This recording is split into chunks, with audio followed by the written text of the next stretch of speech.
जी बिस्मिल्लाहिर्रहमानिर्रहीम जी। Last lecture में जी हमने कॉलोकेशंस को आई थिंक एंड कर दिया था हमने, क्योंकि उसमें काई स्क्वायर की टेस्ट और जो वो लास्ट में था वो क्या कहते हैं यार उसको, आई एक्स वाई फाइंड करना, उसका नाम क्या था बाय द वे? चले पूछ लेता हूँ किसी से, शायद किसी को याद हो।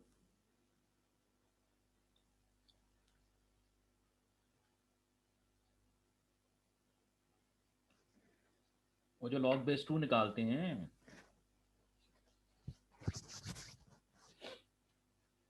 नहीं किसी को याद? चलें, वो हमने तकरीबन सारा कुछ कवर कर लिया था।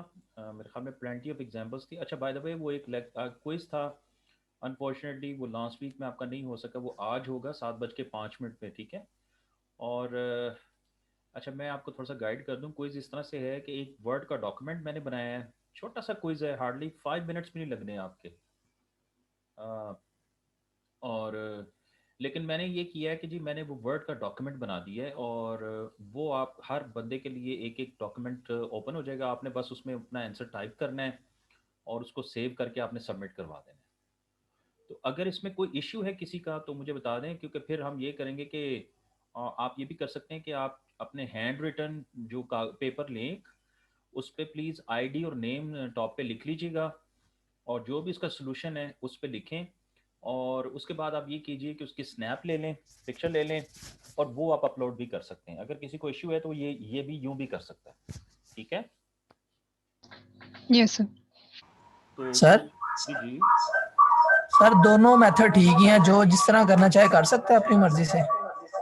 यार फिर मर्जी वाली बात बेटा जहाँ आ जाती है ना, वहाँ काम नहीं ठीक होता।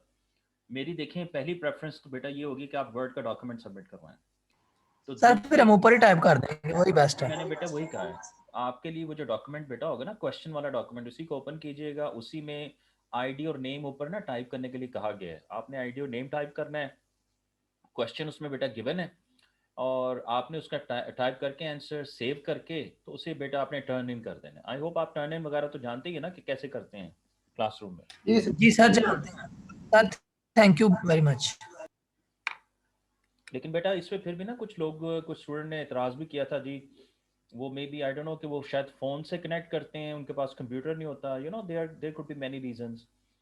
वो कह रहे थे जी कि अगर हम पेपर पे कर लें, तो मैंने, मेरी तरफ से इजाज़त है बेटा, अगर आपको कोई इशू है तो काइंडली पेपर लेके, लेकिन आईडी और नेम ज़रूर मेंशन करना है जी आपने उस पर, प्लीज़, ये बहुत ज़रूरी है, वरना पता नहीं चलेगा कि किसका क्विज़ है। और सिर्फ आपने उस पर आंसर टाइप लिखना है, क्वेश्चन लिखने की ज़रूरत नहीं है, और आंसर लिख के तो उसकी आप स्नैप ले लीजिएगा और वो आप अपलोड कर दें, तो वो भी अलाउड है अगर किसी को इशू है। ठीक है सर।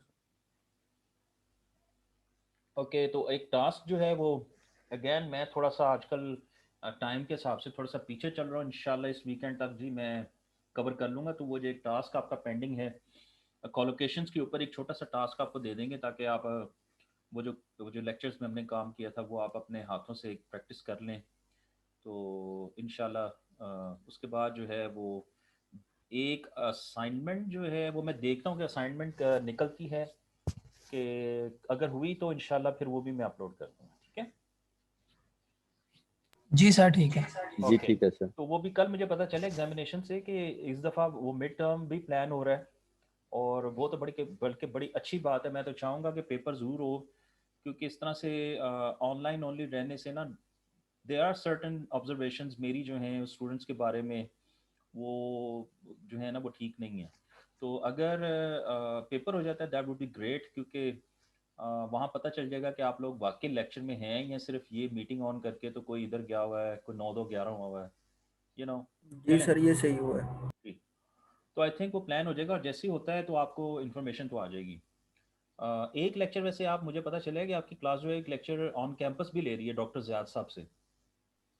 जी सर, वो नेक्स्ट वीक में है, फिजिकल क्लास ले रहे हैं, नहीं सर, सारी ये क्लासेस हम ले रहे रेगुलर नहीं हो रही।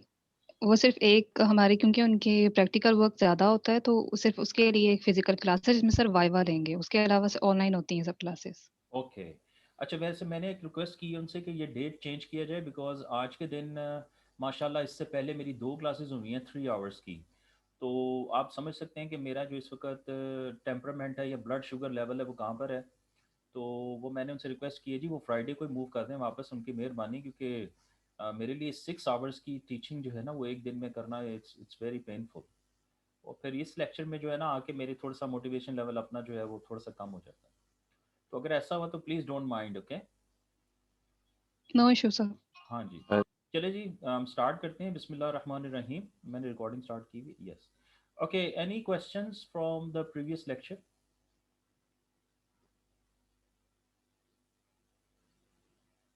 अच्छा, वो ये हाँ हाँ, तो बेटा मैं भी आता हूँ। अच्छा, एक ये भी करते हैं कि जी एक अगले वीक में इसी दिन एक और क्विज करेंगे, और उसका जो टॉपिक होगा वो कॉलोकेशंस पे होगा, ठीक है, ताकि आप थोड़ी सी तैयारी शरी कर लें। Yes sir.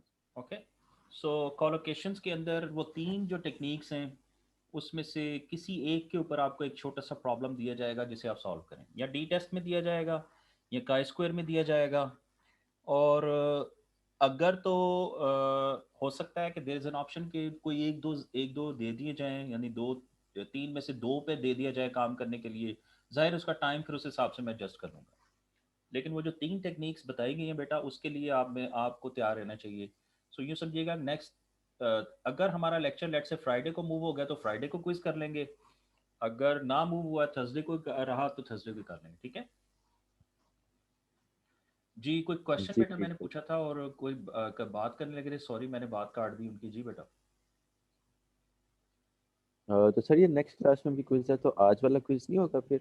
हम्म, बेटा आज तो होगा। आज तो क्विज आपका मैंने अपलोड कर दिया हुआ है, वो तो मैंने टाइमर भी लगा जी दिया हुआ है, ठीक है। 7:05 जी पे ठीक है। ओपन हो जाएगा, ठीक है ठीक है सर, ठीक है। जी। क्लास के जी फौरन बाद आपने रेडी रहना क्विज के लिए, ठीक है। आप इधर उधर ना होइएगा। आई थिंक मैंने उस पर टाइमर भी 7:15 तक का लगाया हुआ है, मेरा जहाँ तक ख्याल है 10 मिनट का टाइम है जी उसमें। सो वो बहुत ही स्मॉल सा क्विज है, देखते हैं कि आप क्या करते हैं उसमें।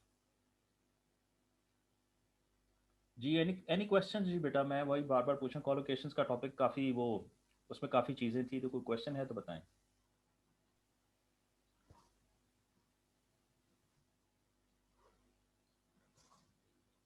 नो सर, कोई क्वेश्चन नहीं है सर। Okay, thank you. चलें जी, बिस्मिल्लाह रहमान रहीम, लेट्स स्टार्ट। आज जी हम बात करेंगे जी लैंग्वेज मॉडल्स की। एंड बाय द वे मैंने बेटा ये जो लेक्चर्स हैं लैंग्वेज मॉडल्स की, ये ऑलरेडी आपके लिए अपलोड कर दिए मैं, आई थिंक 2 लेक्चर्स में हैं। सेम कंटेंट है जी दोनों में। ये अभी हम चलेगा, ये वैसे हमारा काफ़ी बड़ा पार्ट होगा इस कोर्स का, क्योंकि इसमें बड़ी इंटरेस्टिंग चीज़ें आएंगी। कॉलोकेशंस तो एक ठीक है वो टॉपिक था ही था, लेकिन इसके अंदर हम वर्ड्स और उनकी तरतीब पे बहुत ज़्यादा बात करेंगे। और ये एक ऐसा एरिया है कि जिसके अंदर बहुत काम हो सकता है, इसके अंदर बहुत पोटेंशियल है। इसके अंदर पेपर्स का भी बड़ा लिखने का चांस है, इसके अंदर पीएचडी का भी चांसेस हैं। तो ये एक मज़ेदार टॉपिक है। और क्योंकि इसके अंदर अब इशू ये है कि इसके अंदर प्रोबेबिलिटी और हल्के फुल्के मैथमेटिकल कॉन्सेप्ट्स पहले आएंगे, ज़्यादातर सिर्फ कंडीशन प्रोबेबिलिटी ज़्यादा होगी। तो मैं ये चाहूँगा कि मैं आपको थोड़ा सा ये मैथ के बारे में हल्की फुल्की जो बातें, मैथमेटिकल एसेंशियल्स जो आपके सामने मैंने बेटा स्क्रीन शेयर की भी, आप देख सकते हैं। Yes sir. Yes sir sir. Okay बेटा, ये भी स्लाइड्स उसी के साथ ही लैंग्वेज मॉडल्स में भी शेयर्ड हैं। तो मैं थोड़ा सा आपको हल्का सा रिवीजन करा दूं, इसका भी फ़ायदा हो उन लोगों को जिनको थोड़ा सा ये टॉपिक्स में भी भूल गए में हैं। तो कोई मुश्किल चीज़ नहीं है, आसान सी चीज़ें हैं। तो बिस्मिल्लाह रहमान रहीम शुरू करते हैं जी। तो नोट कीजिएगा, सबसे पहला टॉपिक ही जो है वो हमारा सैम्पल स्पेस है और इवेंट्स है। और याद रखिएगा ये प्रोबेबिलिटी से रिलेटेड सारे कॉन्सेप्ट्स हैं, ठीक है। प्रोबेबिलिटी जिसको गेम ऑफ चांस कहते हैं, अगर हमने चांसेस निकालने हैं तो हम व्हाट इफ एनालिसिस कर रहे हैं तो क्या होगा। सैम्पल स्पेस को बेटा जो प्रोबेबिलिटी की ज़ुबान, अभी हम देखते हैं प्रोबेबिलिटी भी किसको कहते हैं, इसमें बड़ी आसान आसान सी चीज़ें हैं, ये देखेंगे लेकिन कॉन्सेप्ट्स को ज़रा कोशिश कीजिएगा ज़रा नोट करने की। और मैंने कहा था कि अगर आप पेंसिल कॉपी लेके बैठे हैं मे बी ये चीज़ें आपको शायद ज़्यादा बेहतर हों। तो सैम्पल स्पेस के लिए ओमेगा, ये देखें ये सिंबल जो है ओमेगा, मैं पेन ले लूँ, ये वाला नोट कीजिएगा, ये किया जाता है यूज़। और ये होता क्या है कि कोई एक एक्सपेरिमेंट हम कर रहे हैं और उसके ऑल पॉसिबल जो आउटकम्स आएंगे, रिजल्ट्स आएंगे उसमें से, तो उसको हम कहते हैं बेटा वो सैम्पल स्पेस ओमेगा। जिससे हमने एक कॉइन को टॉस किया, दो जाहिर है उसके 2 साइड्स होती हैं, एक को हेड कहते हैं एक को टेल कहते हैं। तो जाहिर है उसमें से या तो हेड आएगा या टेल आएगा। तो टोटल पॉसिबिलिटीज 2 हैं, तो नोट कीजिएगा हमने ब्रैकेट में लिख दिया हेड एंड टेल, और उसको हमने कह दिया जनाब ये इसकी टोटल सैंपल स्पेस है, ठीक है, और उसके लिए हमने ये वाला सिंबल ओमेगा यूज किया। क्यों जनाब, सब लोग हैं मेरे साथ? जी सर। ओके बेटा, जहाँ पर जी कोई सर। क्वेश्चन हो, बेटा जहाँ पर कोई आपको डिफ़िकल्टी नज़र आए प्लीज़ मुझे बता दीजिएगा। मे बी कुछ लोगों के लिए टॉपिक नया भी हो सकता है बेटा, इसलिए कोशिश करें कि जहाँ पर आप फील करते हैं कि कोई आपको प्रॉब्लम है बेटा, फ़ौरन आपने बता देना। Okay, don't hesitate please. Okay, right. The second thing is कि मसलन इसी कॉन्सेप्ट को हम और बढ़ाते हैं। लेट्स से हमारे पास 2 कॉइन्स हैं, इकट्ठे दोनों हमने टॉस किए हैं, तो 2 हेड भी आ सकते हैं। नोट कीजिएगा एच एच मीन दोनों हेड आ गए, एक हेड एक टेल भी आ गई, एक टेल एक हेड आ गई, मे बी वो पहला टेल दूसरा हेड, इस तरह से दोनों टेल्स भी आ गई। तो नोट कीजिएगा 4 आउटकम आएंगे, ये 4 आ गए हैं, 4 रिजल्ट आ गए, 4 आउटकम, ये उसकी सैंपल स्पेस बन गई, ठीक है। और अगर हम बात करते हैं कोई वर्ड्स की, तो बेटा जो वोकेबलरी का साइज होगा, जो वोकेबलरी का साइज होगा वो टोटल सैंपल स्पेस होगी वर्ड्स के बारे में। लेट्स से आप बात करते हो डिक्शनरी की, कि डी जो है वो लेट्स से कोई एक वर्ड, अब इंग्लिश का बात लेट्स से बात करते हैं, तो वो इंग्लिश का वर्ड भी तो किसी ना किसी एक, समझ लीजिए कोई कलेक्शन है उसमें से आया है। तो बेटा वो जो कलेक्शन है जहाँ पर सारे वर्ड्स एग्जिस्ट करते हैं, वो समझ लीजिए वोकेबलरी साइज है। तो वो वोकेबलरी साइज उस इंग्लिश वाली समझ लीजिए दुनिया की, वो बन जाएगी सैंपल स्पेस, ठीक है। ओके बेटा, हाँ जी सर। every observation element जिसे कहेंगे आप in this sample space is a basic outcome और sample point। इसको 2 वर्ड्स में बेटा बोलते हैं, जैसे ये जो एच एच है, ये टी टी है, इनको आप बेटा एक सैंपल पॉइंट भी कह सकते हैं या बेसिक आउटकम भी कह सकते हैं। अब दूसरी जो बड़ा जो टॉपिक होता है इसके अंदर, जो वर्ड होता है वो होता है इवेंट का। एक इवेंट, और नॉर्मली ए से इसको कहते हैं, स्टार्ट्स में रिप्रेजेंट करते हैं as a set of basic outcomes. और विद ए जो है बेटा वो जो जो होता है हमारा सैंपल स्पेस होता है उसी में से आता है, ठीक है। कोई बता सकता है ये जो सिंबल है इसका सर क्या मतलब है? सबसेट सर सबसेट ये सबसेट है, तो फिर इसका जी क्या मतलब होता है? सर, ये प्रॉपर सबसेट होता है। प्रॉपर सबसेट है। प्रॉपर सबसेट या सबसेट, चलें उसकी डेफिनेशन में नहीं जाते हैं। तो नोट कीजिएगा ये क्यू, ये सॉरी, ये ओमेगा में से ही ये कोई ना कोई जो है ना वो ए लिया जाता है, यानी ओमेगा का मेंबर होता है। यू समझिए, सॉरी, ओमेगा बड़ा सेट है और उसी में से हम एक मेंबर उसमें से ले रहे हैं, उसमें से एक वैल्यू निकाल रहे हैं। तो बेटा ए जो होगा वो एक छोटा सेट बन जाएगा, सबसेट जिसे कहते हैं बड़े सेट का, तो उसको बेटा कहते हैं आउटकम, ठीक है। तो omega is then a certain event, ठीक है, ये तो सीधी सीधी बात है। तो सर्टेन इवेंट से क्या मुराद है? वो इवेंट जो हर हालत में होना है, क्या ख्याल है? जो हर हालत में होगा उसको हम कहते हैं सर्टेन इवेंट। क्यों जनाब? सर्टेन, ये सर्टेन और अनसर्टेन इवेंट्स की क्या, आप अगर आप बात करें तो बेटा कैसे आप डिफाइन कर सकते हैं कि ये सर्टेन इवेंट है और ये अनसर्टेन इवेंट है? सर्टेन इवेंट जो कंफर्म होगा, जो लाजमी होगा, वो सर्टेन इवेंट्स होंगे। जी बेटा, एनीवन सर्टेन सर इवेंट? यही कह सकते हैं कि जो इवेंट हमारी जो कॉर्पस से, जो सैंपल स्पेस से बिलोंग कर रहा होगा वो सर्टेन इवेंट होगा, और जो उससे बिलोंग नहीं कर रहा होगा वो अनसर्टेन होगा। जैसे डे एंड नाइट है, जैसे एक दिन है उसमें रात होती है दिन होता है, मिसाल के तौर पे day and night sir let के 2 इवेंट्स। जी जी बेटा, जी बेटा बात करें।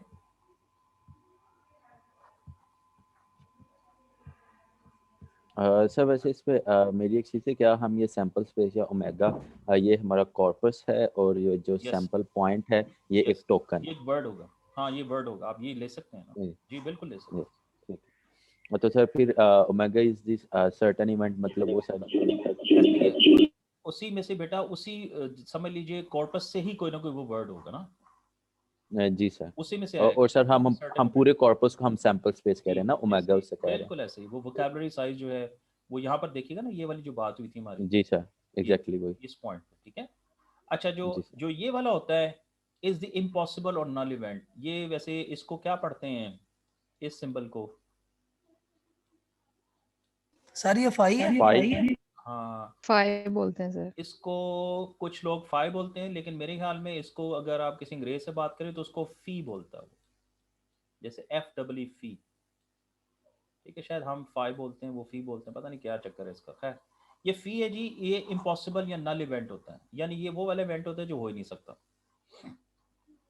फॉर एग्जाम्पल, अगर हम एक डाई रोल करते हैं, जाहिर है डाई जो है उस पर 1 to 6 के वो नंबर्स होते हैं, तो उसकी टोटल बेटा सैंपल स्पेस होगी, वो जाहिर है 1 to 6 तक के सारे नंबर्स होंगे। तो अगर हम ये बात करते हैं जी इवन नंबर डाई पे आएगा, तो जो हमारी सैंपल स्पेस होगी वो रिड्यूस हो जाएगी और उसमें सिर्फ 2, 4, 6 रह जाएंगे। जी मेरी बात फॉलो कर रहे हैं? और ये जो 2, 4, 6 है, जाहिर है ये वो बड़ी सैंपल स्पेस का एक छोटा सा सेट है जिसकी हमने ऊपर बात की थी, याद कीजिए ये वाली बात। ओके, तो A 2, 4, 6 रह गए, बाकी जो है हमारे पास जाहिर है उसमें 1, 3, 5 भी हैं, तो ये जो 2, 4, 6 है ये छोटा सेट हो जाएगा हमारे उस बड़े सेट का। कि कोई यहाँ पर इश्यूज हैं तो बताते जाएं बेटा। No sir. Okay, next, classical और a priori definition of probability. वही बात आ गई कि प्रोबेबिलिटी जो है वो किसको कहते हैं, तो इसको डेफिनेशन वगैरह मैं आप पे छोड़ देता हूँ, लेकिन सिंपल सी बात है, अगर हमारे पास यू नो रेशियो होती है, एक क्या रेशियो होती है, number of favourable outcomes divided by total number of possible outcomes. ठीक है, इस चीज की जो रेशियो हम निकालते हैं, जो डिवाइड करते हैं, that is called the probability. और प्रोबेबिलिटी को normally P of A, that is the probability of event A occurring, इसको यूं पढ़ेंगे हम कि what is the probability that A occurs या A हैपन्स। एक इवेंट है, हम जानना चाह रहे हैं कि what is the probability that A event हुआ है। फॉर एग्जाम्पल, हम कहते हैं जी हमने डाई रोल किया, तो हम ये निकालना चाह रहे हैं कि व्हाट इज द प्रोबेबिलिटी के 1 आएगा फेस पर। तो नोट कीजिएगा, नंबर ऑफ फेवरेबल आउटकम जो हम ढूंढ रहे हैं, यानी वो आउटकम जिसको हम सर्च कर रहे हैं वो 1 है, और number divided by total number of possible outcomes. तो वो पॉसिबल आउटकम्स याद रखिएगा, ये इसकी बात हो रही है। और डाई के सॉरी उसके अंदर डाई वाली एग्जांपल में जो उसकी टोटल सैंपल स्पेस है वो 6 है। तो ये जो प्रोबेबिलिटी होगी 1 आने की, इसको हम यूं लिखेंगे कि what is the probability that कि डाई रोल करें और 1 आए, यूं that is 1 over total 6। Okay बेटा,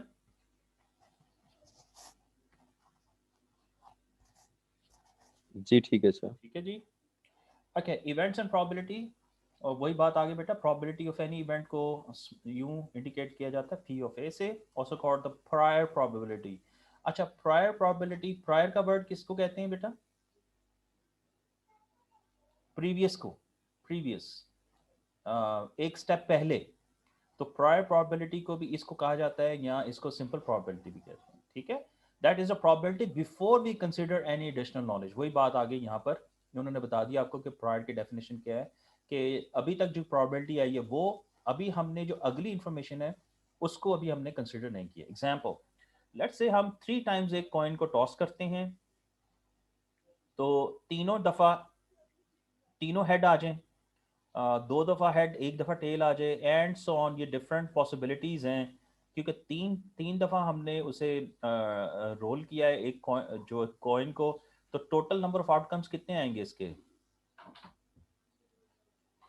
8 आएंगे। ठीक है, 8 आउटकम्स आए हैं, और आप देख सकते हैं कि उनके ऊपर जो आउटकम्स हैं वो भी बता दिए गए हैं। ठीक है, अब नोट कीजिएगा यहाँ पर, अगर हम ये देखना चाहें कि 2 और मोर टेल्स किस में हैं, तो हम देखेंगे यहाँ पर कि जहाँ पर कम से कम टी जो है वो 2 टाइम्स आया है, तो हमारे पास 1, 2, 3, 4 ऐसे इवेंट्स हैं। ये ए में देखिएगा 4 ऐसे इवेंट्स हैं जिसमें जो है 2 और मोर टेल्स हैं। इसी तरह जो प्रोबेबिलिटी ऑफ ए क्या आएगी अब, that is A divided by जो है वो द टोटल सैंपल स्पेस। तो बेटा हमारे पास जो ए है इधर वो 4 है, नोट कीजिए। ठीक है, और जो हमारे पास बेटा ये है, इसमें टोटल नंबर ऑफ आउटकम्स कितने बेटा? 8। तो बेटा ये जो है दिस इज 8 है। 1/2 जी, विच इज एक्चुअली 4/8। ठीक हो गया, 4/8 है जो आएगा 1/2। ठीक है बेटा, विच इज क्वाइट सिंपल। अब अगर बेटा जी हमने सर। ये देखना है कि Yes, वो sir. इवेंट्स, जी वो इवेंट जिनमें ऑल हेड्स है, तो वो देखें कि तीनों हेड किधर हैं, वो एक ही दफा है इवेंट। तो वो देखें ना, ए इवेंट ये बता दिया गया कि एक ही इवेंट है ट्रिपल एच जिसमें आ रहा है। अब उसकी प्रोबेबिलिटी क्या होगी, क्योंकि वो वन टाइम आ रहा है और टोटल नंबर ऑफ हमारे पास जो पॉसिबिलिटीज हैं वो 8 हैं, तो वो उसकी प्रोबेबिलिटी होगी 1/8। ठीक है, तो आई थिंक आसान सी प्रोबेबिलिटी का कॉन्सेप्ट ये आसान से आपको, आप इसको अंडरस्टैंड कर दो। Favourable outcomes divided by total number of outcomes. Okay, जी सर। ऑलराइट, जी सर। एनी क्वेश्चंस जी गाइस? No sir. आप ऐसे इसी तरह खामोशी से क्लासेस लेते हैं जी हर दफ़ा, या मेरे लेक्चर में खामोशी ज़्यादा है? तो I am interested in knowing this. Sir वैसे आपके लेक्चर में ये ज़्यादा बोल रहे हैं। अच्छा, विच इज़ ग्रेट। बाकी लेक्चर में सर ज़्यादा चुप ही रहते हैं। क्यों, इन बेचारों को चुप लग गई है? क्यों जनाब? चले छोड़ दें, कोई माइंड ना कर दे। नहीं जी, आगे चलते हैं जी। भाई मेरे लेक्चर में प्लीज़ आपने साइलेंट नहीं रहना जी। अगर आप साइलेंट रहेंगे तो मैं बोर हो जाऊंगा, और जब मैं बोर हो जाऊंगा तो फिर बस अल्लाह ही हाफिज़। तो सर अब क्विज ले लिया करें। क्विज है ना आज 7:05 पे। क्विज में कोई बोलेगा तो नहीं, वो तो लिखेंगे हम। चले ठीक है, वो भी करके देख लेते हैं जी पीपी जनाब। कह रहे हैं, क्लास पार्टिसिपेशन। जी जी बेटा, सॉरी मैंने सुना नहीं। Nothing sir. जी चले, रोलिंग 2 डाइस जी। तो single occurrence of a rolling red dice and a black dice, सोचें, must have the following outcomes, एक रेड और एक ब्लैक। क्या ख्याल है?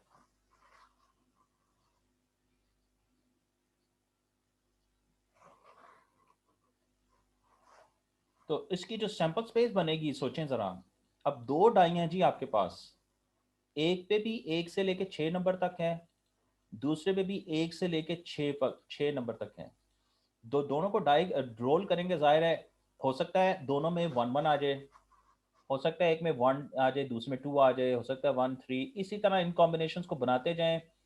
आखिर में आप पहुंचेंगे बेसिकली एक ऐसे कॉम्बिनेशन पे जो दोनों में 6 और 6 हैं। ठीक है, जी सर।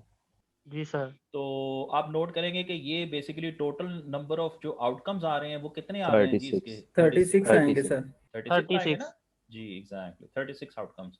ये काउंटिंग भी सिखा देते हैं आई थिंक, जब वो प्रोबेबिलिटी वगैरह सिखाते हैं तो वो काउंटिंग भी सिखा रहे होते हैं कि आप किस तरह गिन के बताएंगे कितने पॉसिबल आउटकम्स हैं। चलें कोई बात नहीं, वो गिनना गिनना तो बात की बात है, आपको ये आइडिया होना चाहिए कि सैंपल स्पेस वगैरह जनरेट कैसे होती है।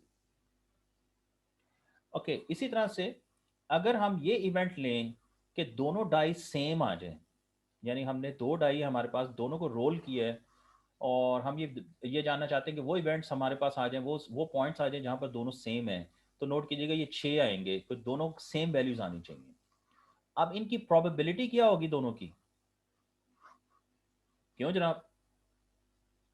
जी सर, सिंपली सर 6/36 ये 6 इवेंट्स हैं तो एग्जैक्टली और टोटल हमारे पास जो है वो कितने थे?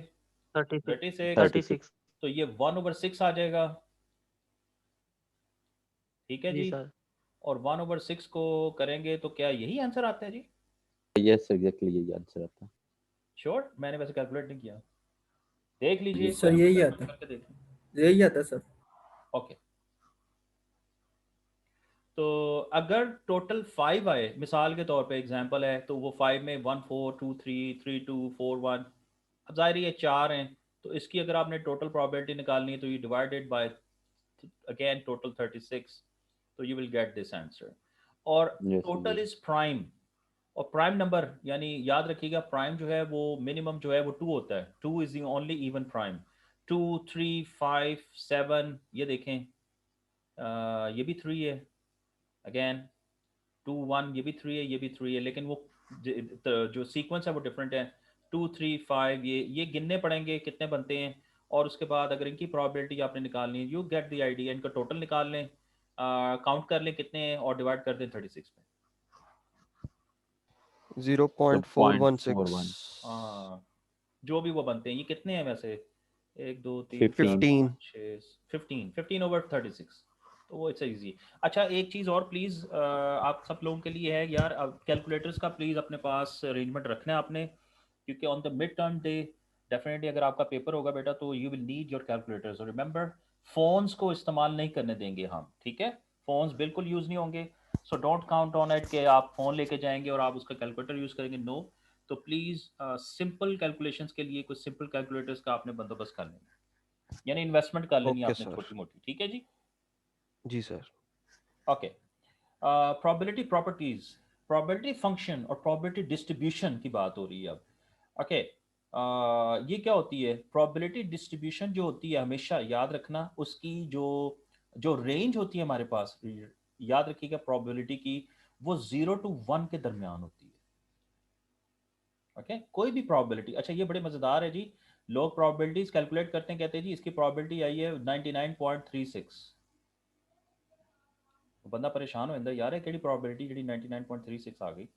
तो हमेशा याद रखिएगा जो प्रोबेबिलिटी आएगी जब भी आप कोई चीज़ कैलकुलेट करेंगे तो वो 0 and 1 के इन बिटवीन वैल्यू आएगी।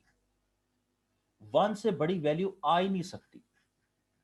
1 इवेंट जो होता है याद रखिएगा, 1 आने की प्रोबेबिलिटी की मुराद क्या होती है जी? प्रोबेबिलिटी अगर 1 आई है तो इसका बेटा मतलब क्या 100%। होगा? 100% सर। ऑलवेज अकर 100% का करेगा। मतलब बेटा सर्टेन इवेंट लाजमी होगा, जी, और 0 के आने का मतलब क्या है? Uncertain event. और कि वो कभी बिल्कुल नहीं अगर 0 करो। आ रही है प्रोबेबिलिटी, इसका मतलब है वो हो ही नहीं सकता काम। इसीलिए उसके चांसेस जो हैं याद रखिएगा, चांसेस 0 to 1 के दरमियान रहेंगे। अच्छा बात सीधी एक और सी बात है बेटा, जितना आप 0 के करीब आपकी वैल्यू आएगी इस तरफ, उसका क्या मतलब हो रहा होगा? वो इवेंट अक्कर होने के चांस बहुत कम है। कम है, हाँ यस। इतना बेटा इधर चले जाएंगे तो इवेंट होने के बेटा चांसेस लेस होते जाएंगे, और जितना बेटा आप 0 से 1 की तरफ बेसिकली बढ़ते जाएंगे वैल्यू, वो होने के चांसेस चांसेस बढ़ते ज़्यादा जाएंगे, होते जाएंगे। ठीक है? ये वही बात है, it's very simple concept. Okay तो ये याद रखिएगा कोई एक ये देखें, जो वो बात आ गई कि जो हमारी जो सीधी सीधी बात है, हमने बात की थी कि जो हमारी सैंपल स्पेस है वो सर्टेन इवेंट है। यानी अगर देखें हमारे पास एक डाई है और उसमें एक से लेके 6 नंबर तक हैं, तो आप जब डाई रोल करोगे बेटा तो इन्हीं में से कोई नंबर आएगा ना, कोई और 7 तो आ नहीं सकता। तो इसीलिए बात यह है कि जो सैंपल स्पेस होती है, जैसे ये सैंपल स्पेस है, ये एक सर्टेन इवेंट है, और याद रखिएगा जो सर्टेन इवेंट होता है उसकी प्रोबेबिलिटी 1 है, जैसे अभी हमने बात की है यहाँ पर। ओके अब कोई ऐसे जी इवेंट सर। जो डिसजॉइंट हो, जो इकट्ठे नहीं हो सकते हो, मसलन आप कहें जी इस वक्त दिन है और साथ में कहें जी इस वक्त रात भी है, ऐसा हो नहीं सकता। यानी दो ऐसे इवेंट हैं जो बिल्कुल डिसजॉइंट हैं, जो अपोजिट काइंड ऑफ इवेंट्स हैं, तो इनकी बेटा जो प्रोबेबिलिटी याद रखिएगा वो होती है नल। इसको नल से नल बोला जाता है। ओके ये जीरो नहीं है, याद रखिएगा ये नल है। तो इसका मतलब इनमें कॉमन कोई चीज़ नहीं है, ये इंटरसेक्शन है, याद रखिएगा इसको कहते हैं इंटरसेक्शन। इंटरसेक्शन होता है कॉमन चीज़, तो इनमें कोई कॉमन चीज़ नहीं मिलेगी। डे डे होता है, नाइट नाइट होती है, कोई प्रॉपर्टी डे की नाइट में नहीं आएगी, कोई नाइट की प्रॉपर्टी आपको डे में नजर नहीं आएगी। होपफुली सर ये जीरो और नल में फिर डिफरेंस क्या होगा बेसिक? जीरो बेटा एक वैल्यू है, और नल से मुराद ये होती है कि नथिंग। अच्छा ये बड़ा इंटरेस्टिंग क्वेश्चन है, नथिंग और जीरो में फर्क क्या है? नल याद रखिएगा, नल का मतलब है नथिंग। क्यों जी, किस तरह डिफाइन करेंगे आप? एक आप बात करते हैं, आप कहते हैं दिस इज नथिंग, लेकिन आप एक दूसरी बात करते हैं, आप कहते हैं दिस इज जीरो। दोनों में क्या फर्क है कोई? एब्सेंस ऑफ वैल्यू है नल तो। एग्जैक्टली नल या नथिंग वहां पर रिप्रेजेंट होता है जब आपके पास वैल्यू में रिप्रेजेंट ही ना कोई किसी चीज को कर सके। लेकिन बेटा जीरो एक वैल्यू है, याद रखिएगा, और बहुत इंपॉर्टेंट वैल्यू है, ठीक है? तो जीरो भी यस बेसिकली सर। जहाँ पर आप नंबर्स की बात करेंगे, जहाँ पर आप मे बी क्वांटिटीज की बात करेंगे, वहां पर आपको जो है वो जीरो जो है वो बड़ा इंपॉर्टेंट कॉन्सेप्ट है, ठीक है? Yes sir. Okay sir. Okay so यहाँ पर एक छोटा सा पॉइंट ये दिया हुआ है कि probability of union of all the events. अगर हम प्रोबेबिलिटी निकालें और तमाम इवेंट्स की जो यूनियन है उनकी, हम यानी जितने भी इवेंट्स हैं, यूँ समझिए ये यूनियन का मतलब है एक एक करके तमाम इवेंट्स की प्रोबेबिलिटी जो है ना वो कैसे निकलेगी। मसलन ये जैसे डाई रोल मैं कर रहा हूँ, तो मैं कहता हूँ जी मेरे पास 1 की क्या प्रोबेबिलिटी है, मिसाल है, आप कहेंगे लो जी 1/36, ठीक हो गया, गुड। मैं कहता हूँ दूसरे की क्या probability है 2 की, आप सर कहेंगे जी तो 1 2 over 6 over ही 3, 1/6 होगी आएगा सर। 1 सॉरी over 6 1 होगा over अगर 6, हम एक डाइस की बात 1 करें। over 6। आप कहेंगे जी 2 की क्या probability है जी, उसकी भी 1 over 6। इसके बाद 3 की क्या probability, उसकी भी 1 over 6 एंड सो ऑन। तो इन तमाम की probability का मैंने देखना हो कि इन तमाम की क्या probability है, जितने भी इवेंट्स हैं ये देखें, इसका ये मतलब है। तो बेटा वो कह रहे हैं कि जी probability एक एक की निकालते जाएं और उनको सम कर लें, this symbol stands for sum, तो इनको ऐड कर लें ये बेसिकली। ओवरऑल तो ये ओवरऑल 1 ही 1 नहीं बन जाएगा 1 आएगी बेटा, 1 1 आनी चाहिए सर एग्जैक्ट 1 आएगी। जी, आनी जी भी सर 1 चाहिए। तमाम इवेंट्स की जो प्रोबेबिलिटी, जब आप एक एक्सपेरिमेंट के जितने भी बेटा प्रोबेबिलिटी जो इवेंट्स होते हैं उनकी जब आप प्रोबेबिलिटी को सम करोगे तो 1 आना चाहिए। ओके, अच्छा अब ये देखें प्रोबेबिलिटी ऑफ डूइंग नथिंग या प्रोबेबिलिटी ऑफ नथिंग या probability of null, that is 0। वाह, दिस इज इंटरेस्टिंग, क्या बात है, क्यों जी, ये क्या है, ये किस तरह से आप एक्सप्लेन करेंगे कि ये क्या बात होगी कि प्रोबेबिलिटी ऑफ नथिंग 0 होती है? हाँ जी सर सर ये मे बी सर ये हो कि कोई इवेंट अगर अकर ही नहीं हुआ तो उसकी हाँ, प्रोबेबिलिटी 0 होगी। देखें बेटा बात सर ये आसान सी है। अनसर्टेन इवेंट्स की बात हो रही है ना। हाँ देखो, हमने प्रोबेबिलिटी बतानी है, गौर से देखना। हम बेटा कैलकुलेट कर रहे हैं प्रोबेबिलिटी, और बेटा हम पहले बात कर चुके हैं कि प्रोबेबिलिटी की रेंज जो है ना वो 0 to 1 है। इसका मतलब है जो भी हम प्रोबेबिलिटी निकालेंगे वो 0 to 1 के अंदर आएगी। तो क्योंकि हम प्रोबेबिलिटी ऑफ नथिंग ले रहे हैं तो आंसर बेटा 0 to 1 के बीच में ही आना है। मेरी बात फॉलो कर रहे हो? यहाँ पर 0 आएगा, ये वाली बात हो रही है। 0 मीन्स 0 प्रोबेबिलिटी, नहीं होगा, हो ही नहीं सकता, इसका ये मतलब है। और प्रोबेबिलिटी ऑफ ए डैश ये होता है 1 माइनस प्रोबेबिलिटी ऑफ ए। अच्छा ये क्या है, कोई आइडिया बताएगा मुझे? सर सर उसका ना कर होने कंप्लीमेंट। की जी, कॉम्प्लीमेंट से क्या मुराद होती है, किसी इवेंट का कॉम्प्लीमेंट? उसके ना कर होने की प्रोबेबिलिटी कहेंगे। हाँ जी एग्जैक्टली। यूं समझें कि अगर मैं कहता हूं जी प्रोबेबिलिटी 1 के आने की जो है, लेट्स से वो डाई रोल में वो है 1/6, तो प्रोबेबिलिटी के 1 नहीं आएगा, नॉट 1 यूं कह दूं, वो कितनी होगी? वो 5/6 होगी। सर वो 5/6 ऐसा ही है ना? देखो ना, एक के आने की 1/6 है, बाकी रह जाते हैं 5 नंबर, 2 3 4 5 6। और जाहिर है अगर मैं उन तमाम को ऐड कर दूं तो उनकी सबकी प्रोबेबिलिटी वैसे 1/6 होती है, तो वो आएगी 5/6। अब ये कैलकुलेशन करनी कि जी बाकी कितने हैं और उनको ऐड करूं तो बहुत ज़्यादा लंबा काम है। उसका आसान हल ये है कि एक की जिसकी आप प्रोबेबिलिटी निकालना चाहते हैं ना, उसको 1 में से आप, सॉरी यार ये क्या हो रहा है, उसको आप 1 में से माइनस कर दो। लेट मी चेंज कलर यहाँ पर। तो ये बेसिकली इसका आसान तरीका ये है कि आप 1 माइनस 1/6 निकाल लें। बेटा जब आप इसको भी सॉल्व करेंगे तो you will get the same answer 5/6। जी जी बेटा मेरी बात समझ रहे हो? सो ये जी सर। बिल्कुल ठीक है जी। अगर अगर कोई इवेंट हो रहा है, अगर उसकी प्रोबेबिलिटी हमें पता है तो ये हमने बहुत दफ़ा ये ज़रूरत पड़ जाती है कि इसके ना होने की क्या प्रोबेबिलिटी है। तो बेटा सीधी सी बात है, ना होने से मुराद ये कि बाकी जो इवेंट हो रहे हैं जिसमें वो शामिल नहीं होगा, उन तमाम की प्रोबेबिलिटी को हमें ऐड करना पड़ेगा। अगर वो बहुत सारे इवेंट्स हैं तो वो बहुत मुश्किल हो जाएगा। आसान फार्मूला ये है कि जो हमें पता है उसको आप 1 में से माइनस कर दो, तो आपको बेटा बाकी मानदा जो जिसे कहते हैं रिमेनिंग जो प्रोबेबिलिटी है वो सबकी वो आ जाएगी। ओके, अगर ए जो है वो सबसेट ऑफ बी होगा तो probability of A less than equal to probability of B होगी। यार ये क्या पॉइंट है वैसे, ये किसी को आइडिया है इसका? सर सबसेट में अगर ए सबसेट ऑफ बी है और प्रॉपर तो सबसेट ए, हाँ जी, तो वो ए के एलिमेंट्स बी तक भी जा सकते हैं और उसके छोटा सेट भी बन सकता है, तो इसकी ठीक है, प्रोबेबिलिटी लेस देन और इक्वल, उन यस लेस देन और इक्वल हो सकती ठीक है। यानी जो वैल्यूज इधर हैं या तो वो बी के बराबर होंगी या बी से लेस होंगी। तो जाहिर है अगर बी के बराबर हुई तो दोनों की प्रोबेबिलिटी सेम होगी, अगर बी से लेस हुई तो जाहिर है फिर ए की प्रोबेबिलिटी बी से लेस होगी। ये वैसे सारी कॉमन सेंस की चीज़ें हैं। मैंने ये नोट किया कि प्रोबेबिलिटी जो है, अगर आप इसको कॉमन सेंस की लैंग्वेज में अंडरस्टैंड करने की कोशिश करें तो ये बहुत आसान सी कॉन्सेप्ट है, कोई इतना मुश्किल काम नहीं है जी। अभी तक कोई क्वेश्चन है तो बताएं।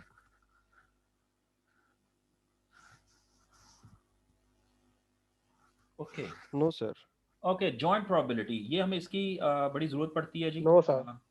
हम देखना चाहते हैं दो इवेंट के इकट्ठे आने की प्रोबेबिलिटी क्या है। कोई से दो इवेंट हैं ए एंड बी, तो प्रोबेबिलिटी के दोनों इकट्ठे हैं। ये देखिए इनको लिखते कैसे हैं कि दोनों इकट्ठे हो रहे हों। ए इंटरसेक्शन बी से इसको डिनोट किया जाता है, ठीक है। और इसको बेटा अंडरस्टैंड करने के लिए ये एक डायग्राम गिवन है, और इस डायग्राम को बाय द वे क्या कहते हैं? Venn diagram sir. When, exactly. ये वेन नामी कोई साइंटिस्ट है जिन्होंने ये बनाई थी, वेन, तो VENN।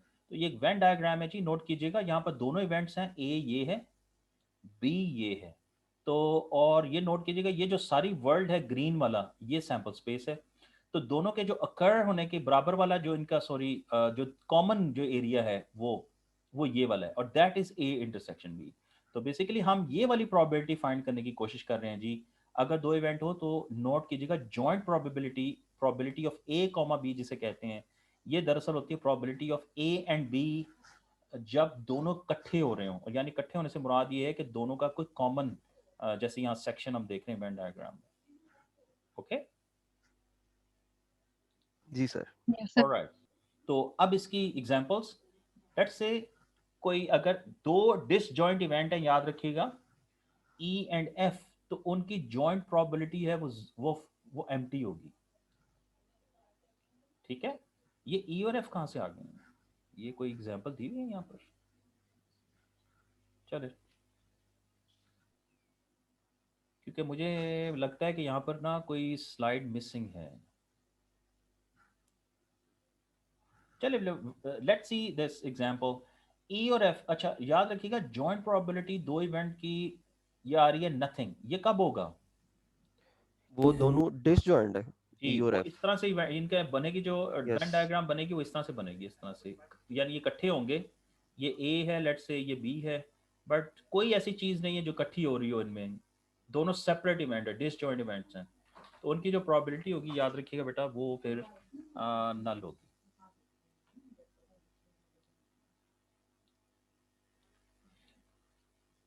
Okay next, let's say दो इवेंट्स हैं और उनमें जो कॉमन है वो 1 1 आ रहा है। अब असल में ना यहाँ I think there is some slide missing here, क्योंकि ये जो वैल्यूज आ रही हैं ये आ कहाँ से रही हैं? ई जी हैं क्या?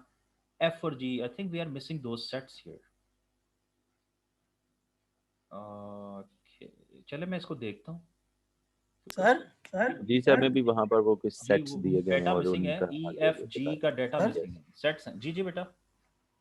सर इनको ऐसे कह सकते हैं, ये ऊपर सैंपल स्पेस है ना कंप्लीट, जैसे हम लेते हैं वो यूनिवर्सल सेट, तो उसमें से किसी किस्म का भी सेट आ सकता है। तो आई थिंक ये उस तरह से है लिया हुआ है, जो ई एफ या जी वगैरह। मे बी मुझे लगता है कि बेटा ये ई एफ जी तीन सेट्स हैं और उसको दिखा दिया गया है यहाँ पर ना, वो ई एफ सर जी अगर जो है। वैसे हाँ इसमें देखा जाए तो ये नीचे वाला जो एफ इंटरसेक्शन जी है, इसको वो एंड पे वो एफ बोल रहे हैं, यानी जी, कि ये तो एक पूरा सेट एफ के एफ बराबर है जी।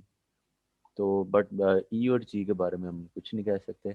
मतलब एक चीज़ तो ये कंफर्म है कि ई सर अगर दोनों में कॉमन है, दैट मीन्स के जी सेट भी एग्जैक्टली यही है, जी। बट फिर उसमें कुछ और एलिमेंट्स भी होंगे जो कि ई के साथ मैच कर रहे हैं। सही है बेटा, वो ज़रूरी नहीं है। यस, अगर वो आप में भी वो देखें तो स्लाइड मिसिंग है। इसका मतलब है 1 1 भी है जी में। वो यस सर। कैसे Yes, sir. ये हमें यहाँ से पता करा ऊपर दिया वाले यहाँ का से जी कि, सर, और और बाकी लेकिन हमें सारे ई ये का नहीं पता। एलिमेंट्स। तो इसका मतलब है बेटा एक ना कोई यहाँ पर ना ई एफ जी की डेफिनेशन मिसिंग है। I am sorry about that जी, मैंने ये जी सर। ज़रा देखा नहीं है। तो लेट्स सपोज तीन सेट्स हैं। याद रखिएगा disjoint probability, sorry joint probability of two disjoint events हमेशा जो होती है वो इन दोनों में कॉमन एलिमेंट कोई भी नहीं है। ओके कॉमन एलिमेंट कोई भी नहीं है, सो वो है एंड नल है, ये नल का सिंबल है। और यहाँ पर बता दिया गया कि कोई ये एक वैल्यू जो दोनों में कॉमन है, 1 1 दोनों सेट में मे बी कॉमन आ रहा हो, और एफ इंटरसेक्शन जी में ये वाली वैल्यूज हैं कुछ कॉमन आ रही हैं। और बाद में बता दिया गया कि असल में एफ सेट भी जो है वो भी इन ही वैल्यू से मिलकर बना है। तो we are missing actually these three values, लेकिन वो बात वही है कि जॉइंट प्रोबेबिलिटी में हमने बेसिकली निकालना होता है कि दोनों में कॉमन कौन सी चीज़ है। So conditional probability again, this is more important than the previous concept. Conditional probability को हम ये लिखते हैं जी यूं, और हमने इसे यूज भी किया था। बाय द वे ये जो बार सिंबल है ये इस तरह से नहीं है कि आप इसको डिवीजन वाले सिंबल से यूं इस तरह से नहीं लिखा जाता। ओके ये स्ट्रेट लाइन है, इसको कहते हैं गिवन, इसको बोलते हैं बेटा गिवन।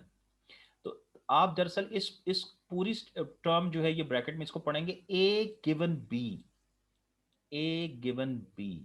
अच्छा, इसका मतलब क्या है कि हम दरअसल ये ढूंढ रहे हैं प्रोबेबिलिटी, यूं लिख लेते हैं, what is the probability of occurring is occurring given that B has already occurred। ये वाली बात है कि B पहले हो चुका है। अब बताएं कि A के होने की प्रोबेबिलिटी क्या हो सकती है, A के होने के चांसेस क्या हैं जबकि B पहले अकर हो चुका है। this concept is called conditional probability। why conditional? क्योंकि नोट कीजिएगा अब हम एक कंडीशन ऐड कर रहे हैं। कंडीशन क्या ऐड कर रहे हैं कि B पहले अकर हो चुका है। अब हमें बताएं कि A की क्या प्रोबेबिलिटी है। ये एक कंडीशन है जो नई हम प्रोबेबिलिटी में ऐड कर रहे हैं। तो प्रोबेबिलिटी का बहुत बड़ा जो कॉन्सेप्ट है या जो पोर्शन है एक्चुअली वो कंडीशन प्रोबेबिलिटी के ऊपर बेस करता है। ओके, नोट कीजिएगा, we want to denote the probability of event A assuming that event B has occurred in the same trial। जी, this is called condition probability। Okay जी sir. Yes sir. अच्छा, इसको understand करने के लिए वही बात आ गई, नोट कीजिएगा ये वाली स्टेटमेंट इंपॉर्टेंट है कि ये कंस्ट्रेंट प्रोबेबिलिटी यानी एक जिसे कहते हैं आप एक लिमिटेड प्रोबेबिलिटी से स्पेस बनेगी। व्हाई? क्योंकि देखें हम बात कर रहे हैं कि ए की क्या प्रोबेबिलिटी कि बी हो चुका है। इसका मतलब है कि वो वाले आउटकम आएंगे, जाहिर है बी हो चुका है, इसका मतलब है कि वो वाले आउटकम आने चाहिए जो इवेंट बी को भी सेटिस्फाई करें। व्हाई? बिकॉज बी पहले अकर हो चुका हूँ।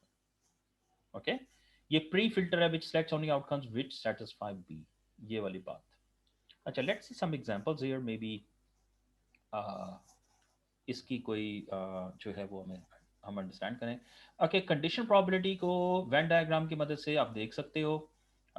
यूं डिनोट किए गए, ये जो ब्लू वाले एरिया ये आपको बता दिए कि this is joint probability, A इधर है बी इधर है। अच्छा, probability of A given B को फाइंड आउट कैसे करते हैं, नोट करेंगे इसका फॉर्मूला ये होता है प्रोबेबिलिटी ऑफ ए बी से क्या मुराद है बेटा, ये वाला पोर्शन, ये जॉइंट प्रोबेबिलिटी, ये वाला portion divided by probability of B. Okay, तो इसका वैसे फॉर्मूला निकालना बहुत आसान है। नोट कीजिएगा ए गिवन बी है तो आप ये करेंगे कि आप ऊपर लिखेंगे प्रोबेबिलिटी दोनों के आने की कॉमन क्या है, ये देखें, डिवाइड किस पे करेंगे, जो यहां पर सेकंड टर्म आपको नजर आए ये, उस पे आप डिनोमिनेटर में वो आप टर्म यूज कर सकते हैं। Okay, this is the formula for finding the conditional probability.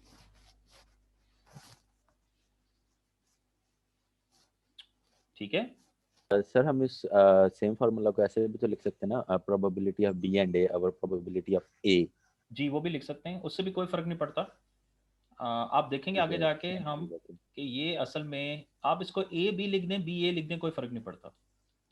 Y? वो एक ही एरिया है जिसको दोनों डिनोट कर रहे हैं, ये वाला। जी सर। ठीक है, ओवर ए भी लिखा जा सकता है, यस दैट इज ट्रू। इसको आप आगे जाके देखेंगे अभी कि ये कैसे है, ये भी बात ठीक है।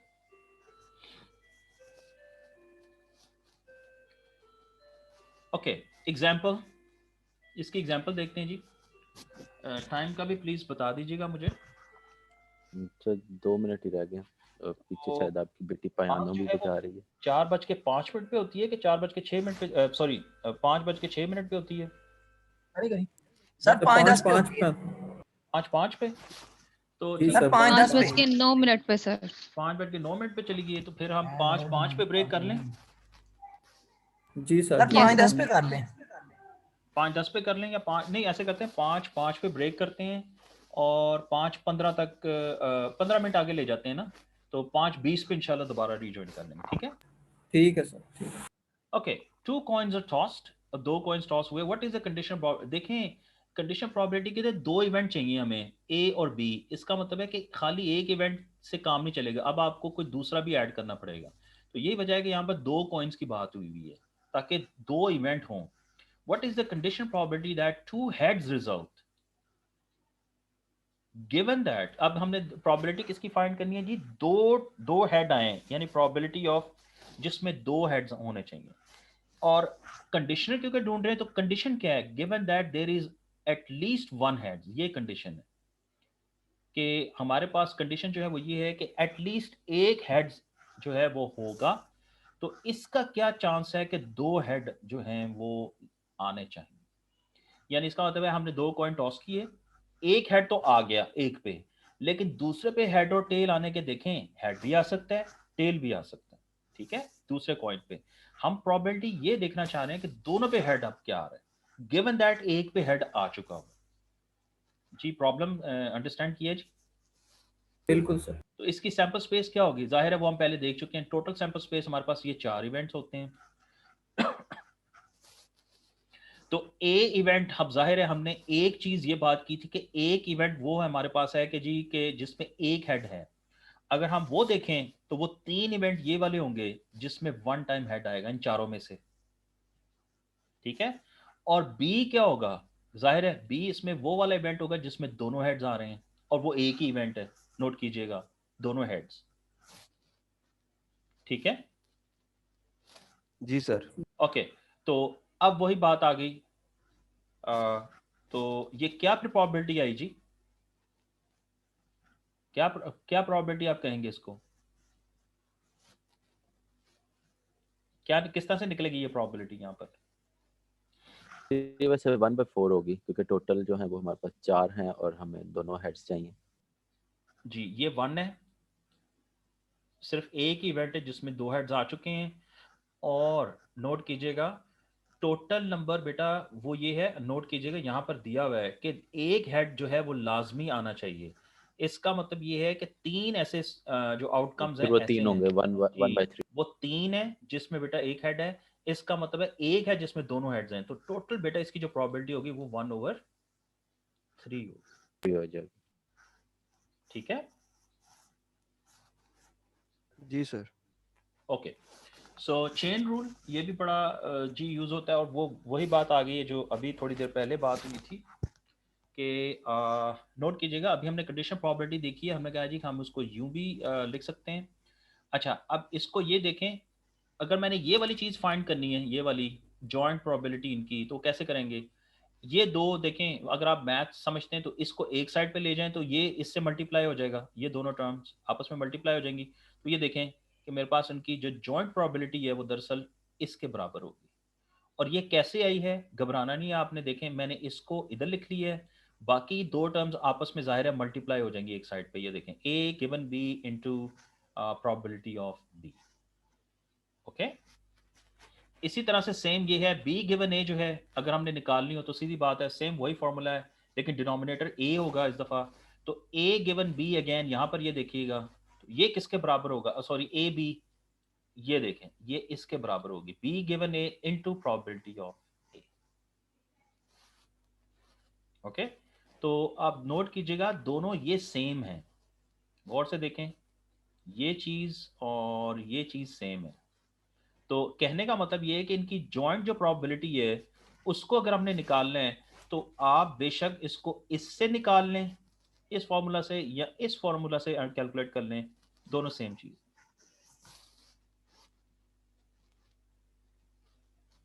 ओके। जी सर। राइट, तो टाइम भी देखते जाते हैं, ओके।